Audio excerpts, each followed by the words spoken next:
Assalamualaikum warahmatullahi wabarakatuh. Ketemu lagi dalam belajar elektrolisis. Baik pada minggu yang lalu atau pada pertemuan sebelumnya kalian sudah belajar sel volta. Untuk kali ini kita akan perdalam dalam sel elektrolisis. Pengertian elektrolisis. Di waktu kelas 10 kalian sudah sama Bu Latifah sudah belajar mengenai uji elektrolit. Uji elektrolit itu sebenarnya adalah untuk reaksi elektrolisis di mana suatu larutan elektrolit dialiri arus listrik dengan baterai. Itu ya. Elektrolisis ini adalah yang pertama, ini penguraian suatu elektrolit ya, oleh arus listrik. Jadi penguraian elektrolit, misalnya ada larutan natrium klorida, nanti kan ada ion positif sama ion negatif lah. Ion negatif sama positif inilah nanti yang diuraikan oleh arus listrik. Ya. Dan reaksinya kayak apa nanti kita lihat pada slide-slide berikutnya. Kemudian pada elektrolisis, arus listrik ini digunakan untuk memacu reaksi yang tidak spontan. Reaksinya itu tidak spontan, ya. Jadi reaksi redoks yang tidak spontan maka perlu arus listrik. Kemudian energi listrik ini nanti diubah menjadi energi kimia, ya. Ini seperti aki yang disetrum. Baik, kita lanjutkan. Apa sih perbedaan sel volta sama elektrolisis yang sudah kita pelajari? Ya. Oke, sel volta dihasilkan listrik. Ini dihasilkan dari dua rangkaian dengan logam yang berbeda, dihasilkan listrik dengan voltase tertentu. Kemudian kalau sel elektrolisis diperlukan. Kalau di sini adalah diperlukan. Ini kan pakai baterai ya. Pakai baterai atau pakai aki itu ya. Kemudian anodanya, mana anodanya? Sini kita lihat sini. Anodanya negatif, katodanya positif, sel volta. Ingat, yang mengalami oksidasi adalah yang lebih rendah E0-nya. Oke. Sekarang kalau pada elektrolisis ini anodanya adalah positif, katodanya adalah negatif. Jadi dibalik ya. Terbalik ya. Nanti pada elektrolisis ingat nanti KNAP. Apa KNAP? Katoda nanti negatif. Kemudian anoda positif ya. Namun ada persamaannya, nanti kita lihat pada slide berikutnya. Persamaannya ini katoda terjadi reaksi reduksi, pada elektrolisis juga terjadi reduksi. Anoda oksidasi, ini juga oksidasi tapi kutubnya dibalik. Satu hal yang penting ini KNAP, katoda negatif, jadi katoda negatif, anoda positif. Dah ingat baik-baik. Apa KNAP? KNAP apa? Katoda negatif, anoda positif. Ya. Berikutnya, untuk kalian memahami bagaimana reaksi elektrolisis pada berbagai larutan, ini nanti ada seperangkat percobaan. Habis ini nanti bisa kalian lihat sepenuhnya video mengenai praktikum. Ini saya lakukan sendiri, nanti kalian amati baik-baik. Alat-alatnya bisa kalian lihat di slide dan bahannya. Oke, kalian amati praktikum berikut ini. Anak-anakku kelas 12 Kota Bontang yang saya cintai. kita akan praktikum mengenai elektrolisis. Jadi nanti kita akan mempelajari reaksi apa yang terjadi dalam elektrolisis larutan. Untuk praktikum kali ini kita akan praktikum mengenai elektrolisis larutan kalium iodida dan larutan natrium sulfat. Alat-alat yang diperlukan adalah adaptor, statif, pipa U,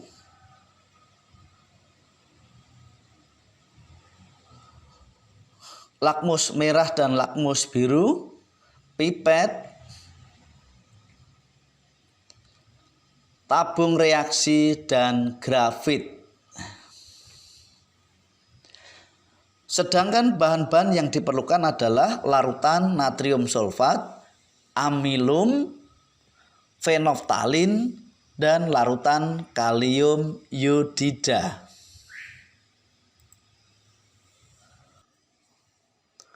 Cara kerja yang pertama adalah memasang pipa U dalam atau pada statif. Oke, Pak posisi dipaskan. Kemudian setelah itu kita tuang larutan yang akan dielektrolisis. Yang pertama ini adalah larutan kalium iodida. Kalium iodida. Kita tuang sampai mendekati penuh. Itu kan ada itu pipa yang keluar, jangan sampai melebihi itu. Kemudian kita pasang elektrode grafit. Ini termasuk elektrode yang inert. Elektrode yang inert artinya elektrode tersebut nanti tidak ikut bereaksi ketika di anoda. Di katoda pun juga demikian ya. Ini tidak mempengaruhi reaksi karena inert. Oke, kita masukkan. Positif dan negatifnya nanti kita lihat dari hasil yang terjadi. Dari hasil yang terjadi ya. Karena di situ nggak ada tanda positif negatif di alatnya adaptor itu. Cuma nanti kalau dari hasilnya nanti ini kita akan tahu mana yang hasil dari katoda dan anoda. Kemudian kita putar. Ini voltase yang kita inginkan. Bisa 6 volt, 9 volt, sampai 12 volt tergantung kebutuhan. Kalau hasilnya ingin cepat ya pakai yang voltase tinggi. Kemudian juga konsentrasi larutan. Kebetulan yang kita gunakan ini adalah konsentrasi larutan yang cuman 0,1 molar. Kemarin kita nggak buat, cuman langsung ngambil yang tersedia di lab, sehingga untuk proses elektrolisisnya agak lama. Kita amati di kedua elektrode, yaitu itu di elektrode 1 itu terbentuk gelembung ya, terbentuk gelembung. Kemudian elektrode 2-nya juga terbentuk warna coklat. Kemudian ini kita cek di kutub anoda, ya ini yang terbentuk warna ini, terbentuk warna coklat. Ini adalah terbentuk endapan iodin ya. Itu kutub positif ya. Itu kutub positif dari hasilnya. Oke, kita tetesi dengan amilum. Apa yang terjadi? Kita tetesi dengan amilum. Oke. Kalau hasilnya nanti biru kehitaman berarti positif ada iodin. Kita amati, oh betul, biru kehitaman berarti terbukti di kutub positif pada anoda terbentuk endapan iodin. Oke ya. Baik, kita catat dalam data pengamatan. Kemudian kita menguji pada yang kutub satunya, itu adalah kutub negatif. Itu adalah katoda. Kita uji dengan lakmus biru. Dengan lakmus biru. Uji dengan sekarang lakmus merah. Lakmus merah. Tadi lakmus biru tetap biru. Kemudian dengan lakmus merah, apa yang terjadi? Dengan lakmus merah, kita lihat jadi biru, ya. Ini jadi biru, jadi cuman pada ujungnya itu kelihatan. Berarti terbukti di kutub negatif itu adalah terbentuk basah, ya. Terbentuk basah atau dihasilkan OH-. Oke. Jadi itu kemudian akan kita uji lagi dengan fenolftalin. Oke, basah kita yakinkan terbentuk warna merah jambu. Kemudian pada yang kutub positif anoda tidak terbentuk. Jadi larutan yang sama setelah dielektrolisis pada kutub negatif dan positif hasilnya berbeda. Pada kutub yang negatif terbentuk basah, pada kutub yang positif terbentuk endapan iodin. Oke. Percobaan yang kedua, ini gelas ini yang berisi natrium sulfat dimasukkan ke dalam pipa U. Jadi larutan yang berisi natrium sulfat dimasukkan dalam pipa U. Ini kemudian dimasukkan elektrode karbon. Elektrode karbon. Ini terlalu dalam, kita angkat dikit. Ya. Kenapa kok nggak terlalu dalam? Itu biar larutan yang diamati adalah yang di sekitar elektrode. Jadi prinsip kerjanya ini adalah sama seperti larutan kalium iodida tadi. Intinya larutan yang ada di elektrolisis dimasukkan ke dalam pipa U. Kemudian elektrodenya dimasukkan, ya. Terus diamati begitu aja, ya. Ini yang jelas pada percobaan 1 dan 2 tadi dilakukan adalah semuanya harus bersih, ya, elektrodenya itu sudah dicuci duluan. Baik, kemudian untuk langkah ini di kedua elektrode langsung ditetesi fenolftalin. Ini untuk menyingkat waktu. Jadi kalau harus ngambil terus ditaruh di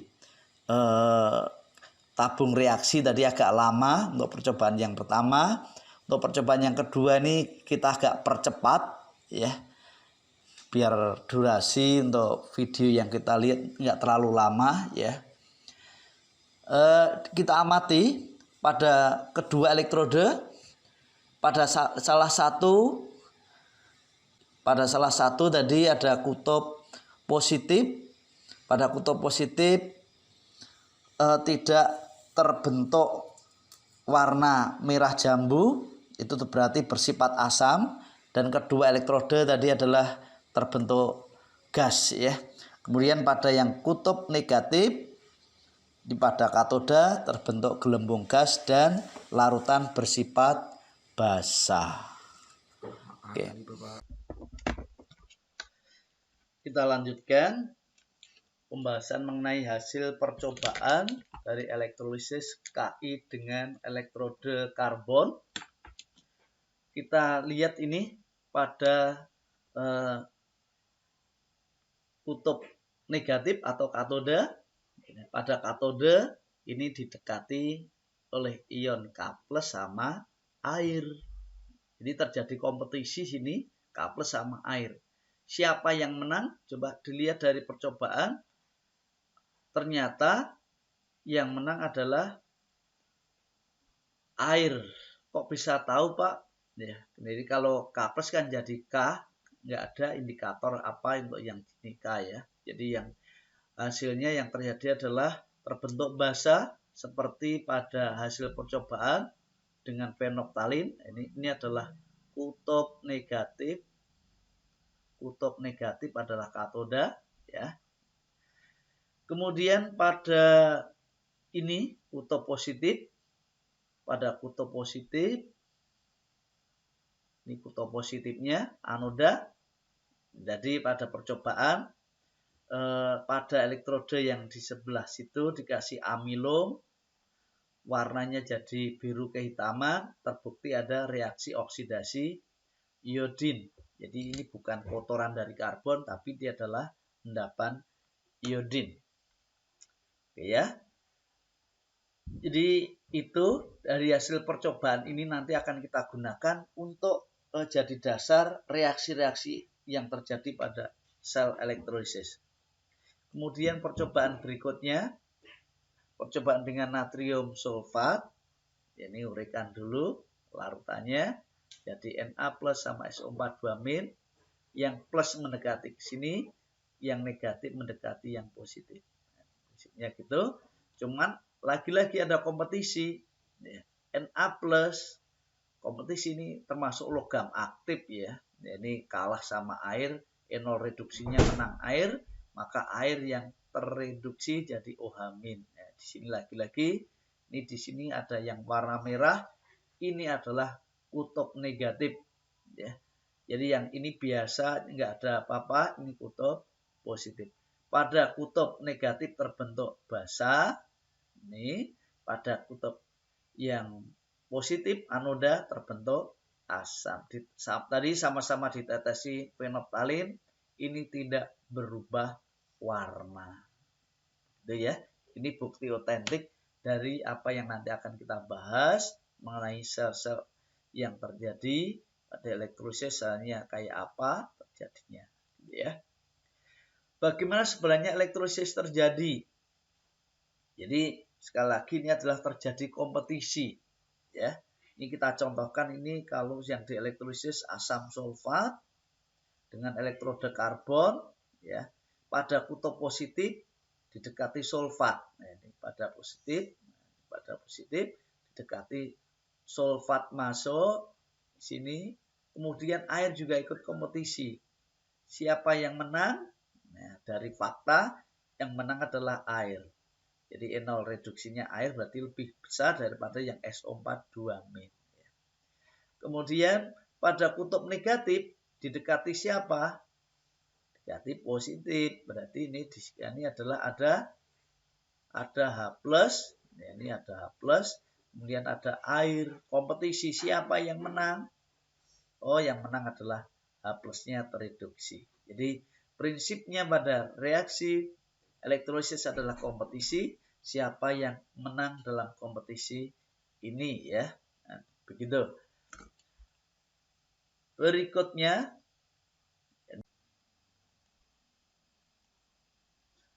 kita lihat ini bagian dari hasil percobaan tadi, bisa kita simpulkan ini ya. Ini bagian elektrolisis. Kalau nanti ada elektrolisis, reaksi elektrolisis, pedomannya ya ini. Oke. Yang pertama di katoda, kita lihat di katoda. Di katoda tidak tergantung elektroda. Elektrodanya digunakan yang apapun, reaksinya adalah di bawah ini. Cuman kalau pada katoda itu tergantung dari jenis ion-ionnya. Ya, katoda negatif. Oke. Katoda, ingat katoda negatif. Itu didekati oleh kation. Oleh kation. Kation itu muatannya positif. Oke. Kation muatannya positif. Sama air kalau larutan. Oke. Siapa yang menang? Ya. Kalau ionnya yang dekati adalah ion logam aktif, maka airnya yang menang. Oke ya, terbentuk. Nih reaksinya. H2O tereduksi jadi H2 plus 2OH-. Kalian hafalkan ini ya. Oke. Sementara kalau lelehan tidak ada air, maka ya walaupun logam aktif, ya ini yang menang. Oke, kalau leburan ya ini magnesium, aluminium, natrium ya natrium, logam aktif adalah semuanya reaksi. Kemudian kalau kationnya H+, maka H+ langsung. Ya, karena ini H+ sama air kan menang H+ ya. Oke. Kalau ion-ionnya selain yang logam aktif, maka logam yang tidak aktif tersebut akan tereduksi. Oke ya, pedomannya ini. Sekarang pada anoda. Kalau anoda ini penting. Ya. Jadi kalau pada anoda langsung dilihat ini elektrodanya inert atau tidak. Kalau inert, platina, karbon, dan AU. Lihat sisa asam oksi, SO4, NO3-, CO3-2-, maka air teroksidasi. Hafalkan reaksi ini. 2O menjadi oksigen plus 4H plus 4 elektron. Kalau ion halida, ya misalnya NaCl, Cl-, F-, Br-, maka ion halidanya teroksidasi jadi Cl2 atau Br2 atau I2. Kalau OH-, maka OH- akan jadi 2O dan O2 plus 4 elektron. Misalnya ini basah kalau ini ya. Jadi kalau elektrodenya yang tidak inet, maka elektroda tersebut akan teroksidasi. Ini pedoman penting untuk untuk melakukan elektrolisis. Kita lihat contoh 1. Bagaimana reaksi yang terjadi pada elektrolisis larutan tembaga 2 sulfat dengan elektroda karbon? Oke, sama-sama kan kita jawab ya. Ini sengaja saya nukan ini untuk kalian bisa melihat pedomannya ini. Pertama apa? Tembaga 2 sulfat larutan terurai menjadi CO2 plus aqueous sama SO4 2- aqueous. Larutan ya. Oke. Katoda kutub negatif. Kutub negatif. Tergantung elektrodenya enggak. Oke, ini karbon. Oh, tidak tergantung katoda negatif. Cu dekati Cu kan ini. Cu logam aktif atau tidak? Kita lihat sini. Oh, selain. Nah, gitu ya. Ini kan selain. Cu. Jadi Cu sini kompetisi sama air. Oh, yang menang adalah ini Cu2 plus ditambah 2E menjadi Co. Ini adalah endapan ya. Oke. Yang sini adalah aqueous. Oke. Kemudian pada kutub positif. Oke, kutub positif anoda. Tergantung apa elektrodenya? Elektrodenya apa? Karbon. Berarti yang inet. Oh, lihatnya yang atas ini. Kemudian pada anoda ini anoda kutub positif berdekati negatif. Ada SO4 2-, ada 2O. Nah, ini sisa asam oksi. Nah, sisa asam oksi, maka ini reaksinya. Ya. Sisa asam oksi kalah sama air ya. Maka airlah yang teroksidasi. 2H2O ini adalah liquid menjadi oksidasi oksigen O2 plus 4H plus 4 elektron. Nah, ini ya. Ini gas, ini adalah aqueous. Oke, oksidasi. Kemudian apa reaksi totalnya? Nah, reaksi totalnya kita lihat ini. Oh, sini kali 4, sini kali 2. Nah, ini yang di atas kalikan 2, yang bawah 1 kali 1 ya. Berarti ini adalah reaksi totalnya. Reaksi total adalah 2Cu2 plus ditambah 2H2O liquid menjadi 2Cu dapat tambah oksigen gas ditambah 4H+. Nah, ini ya. Oke. Coba muatannya Pak kiri kanan sama, oksigennya sama, hanya sama. Ini reaksi yang sudah setara. Ya, reaksi totalnya. Kalau elektrolisis nanti NO-nya negatif, pasti negatif ya. Ini untuk reaksi pada katoda dan anoda. Oke. Contoh berikutnya. Tentukan reaksi yang terjadi pada elektrolisis larutan tembaga 2 sulfat dengan elektroda Ag. Oke, cara langkahnya kayak apa? Tadi jawab. Uraikan lagi. CuSO4 terurai menjadi Cu2 plus SO4 2-. Semuanya aqueous. Katoda negatif. Elektroda tergantung enggak? Oh enggak. Oke. Didekati siapa? Oh, kationnya Cu2+. Ya, oke. Berarti Cu2+ ditambah 2M jadi Co. Ini solid. Ini aqueous ya. Anoda. Oke, anoda tergantung dari elektroda. Ag. Ag termasuk yang inert tidak? Oh enggak. Yang inert adalah platina C dan AU. Ini pedomannya ini. Berarti ini akan teroksidasi. Oke, Ag solid teroksidasi jadi Ag plus aqueous ditambah elektron. Kalikan atas kali 1, bawah kali 2. Akan jadi CO2+ ditambah 2Ag menjadi 2Ag plus ditambah dengan CO ya. Oke. Pasti ini setara. Ini adalah reaksi totalnya ya. Jadi Ag pada anoda jadi ini larut dan gitu ya. Oke. Baik. Ada yang ditanyakan? Oh, saya kira enggak susah. Kita lanjutkan. Ada yang mau nyoba untuk ini? Pak, kalau leburan kayak apa? Ya, leburan itu ada airnya enggak? Ya, kita lihat sini nih. Jawab. Pak, NaCl leburan itu enggak ada air ya. Jadi Na plus liquid ditambah dengan Cl min liquid. Ya.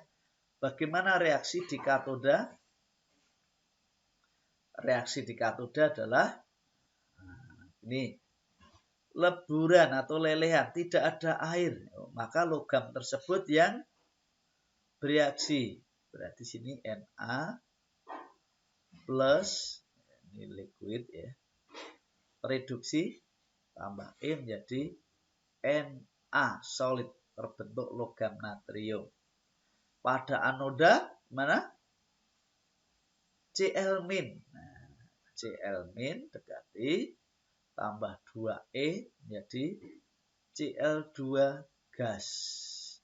Ini 2. Reaksi totalnya ada yang perlu dikalikan. Oh, yang atas kali 2 ya. Sehingga akan jadi 2Na plus ditambah 2Cl min menjadi 2Na ditambah dengan Cl2. Jadi pada elektrolisis leburan natrium klorida dihasilkan apa?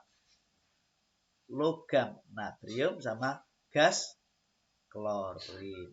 Nah, ini ya. Oke, satu lagi contohnya. Kita lihat sekalian. Oke. Tentukan reaksi yang terjadi pada elektrolisis larutan barium sulfat. Oke, dengan elektroda karbon. Langkahnya kayak apa?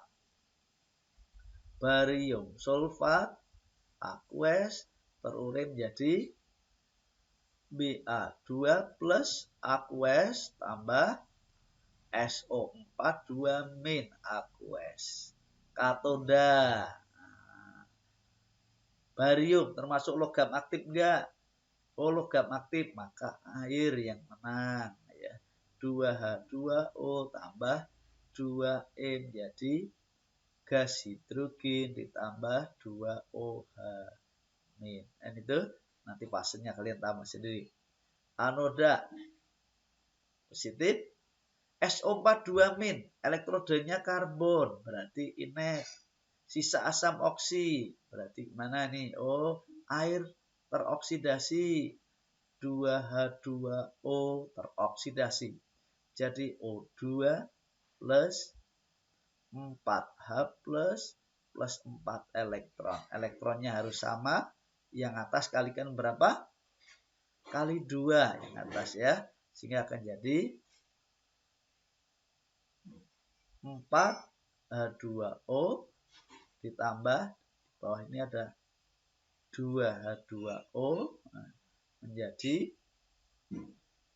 2H2 ditambah 4OH min ditambah oksigen ditambah 4H plus ya.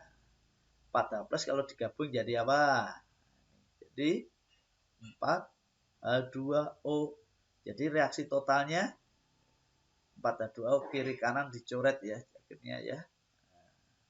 Sehingga reaksi bersihnya adalah 2H2O menjadi 2H2 gas dan oksigen gas. Inilah jadi sebenarnya untuk elektrolisis larutan logam yang aktif ini sama aja elektrolisis air. Oke ya. Insya Allah tidak sulit.